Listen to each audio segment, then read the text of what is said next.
ایک دفعہ نبی کریم صلی اللہ علیہ وسلم نے صحابہ سے ارشاد فرمایا، کیا تمہیں معلوم ہے کہ تمہاری اور تمہارے اہل و عیال، اموال اور اعمال کی مثال کیا ہے؟ صحابہ کے دریافت فرمانے پہ نبی کریم صلی اللہ علیہ وسلم نے ارشاد فرمایا کہ ایک شخص ہے اور اس کے 3 بھائی ہیں، اور جب اس کے انتقال ہونے لگے، وہ مرنے لگے، تو تینوں بھائی اس کے پاس کھڑے ہوں اور وہ ایک بھائی کو بلائے اور کہے، بھائی تو دیکھ رہا ہے مجھ پہ کیا گزر رہی ہے، تو اس وقت میری کیا مدد کرے گا؟ میں مر رہا ہوں، تو اس وقت میری کیا مدد کرے گا؟ تو وہ بھائی کہے کہ بھائی میں تیری تیمارداری کروں گا، میں تیرا علاج کراؤں گا، اور اس کے باوجود اگر تم مر گیا تو میں تجھے نہلاؤں گا، کفن پہناؤں گا، کندھے پہ اٹھاؤں گا اور قبر تک لے جاؤں گا، قبر میں دفناؤں گا اور واپس آؤں گا اور تیرا ذکر خیر کروں گا۔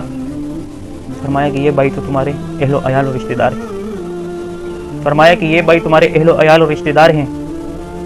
اور پھر دوسرے بھائی کو بلاتا ہے، اس سے بھی یہی سوال کرتا ہے کہ بھائی تو میری کیا مدد کرے گا؟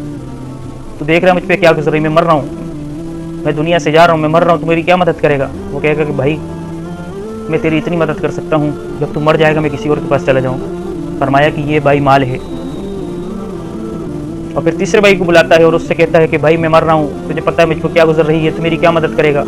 تو وہ کہتا ہے کہ میں تیری یہ مدد کروں گا کہ میں وحشت کی جگہ یعنی قبر میں تیرا جی بہلاؤں گا، اور قبر میں تیرے ساتھ ہوں، حشر کے وقت میں تیرے ساتھ ہوں، اور جب اعمال نامے ترازو پہ تلے گے اس وقت میں تیرے ساتھ ہوں، حتیٰ کہ تجھے میں جنت میں داخل کرا دوں، جنت میں داخل ہونے تک میں تیرے ساتھ ہوں۔ فرمایا کہ یہ بھائی تمہارے اعمال ہیں۔ پھر صحابہ سے نبی کریم صلی اللہ علیہ وسلم نے ارشاد فرمایا کہ بتاؤ کون سا بھائی کارآمد رہا، کس بھائی کو اختیار کرو گے؟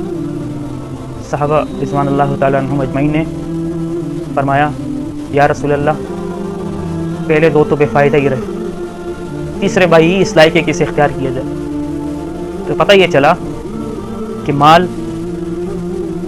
اور اہل و عیال ہمارا اور ان کا رشتہ صرف دنیا تک ہے، بس جیسے جسم سے روح نکلی میت میں تبدیل ہو جائیں گے، بھئی یہ مردہ ہے، میت ہے، جلدی جلدی لے چلو اس کو، سب ختم رشتہ داری۔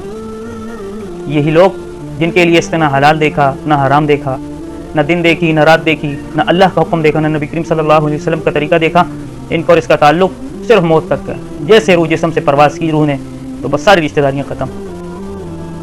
یوم یفر المرء من اخی، کہ اس دن بھائی اپنے بھائی سے بھاگے گا، وامہ وابی، اور مرد اپنے ماں سے اور باپ سے بھاگے گا، وصاحبتہ وبنی، اور مرد اپنی بیوی اور بچوں سے بھاگے گا۔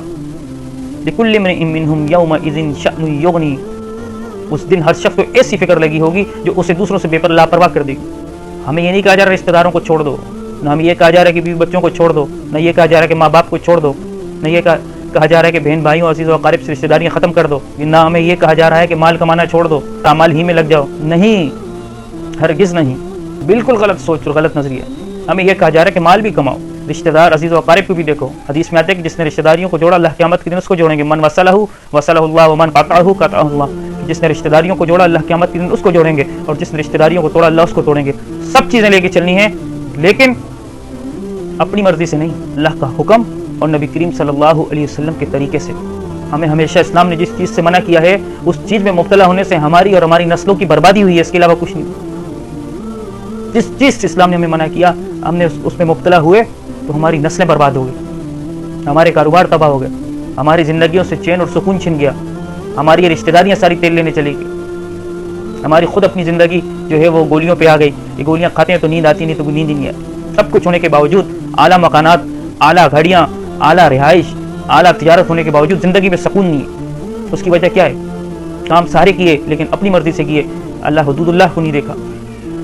بڑے خوشنما ہیں یہ بنگلے تمہارے، یہ گملوں کی جرمٹ، یہ رنگین نظارے، ارے جی رہے ہو کس کے سہارے، موت سے ہو جائیں گے سب کنارے۔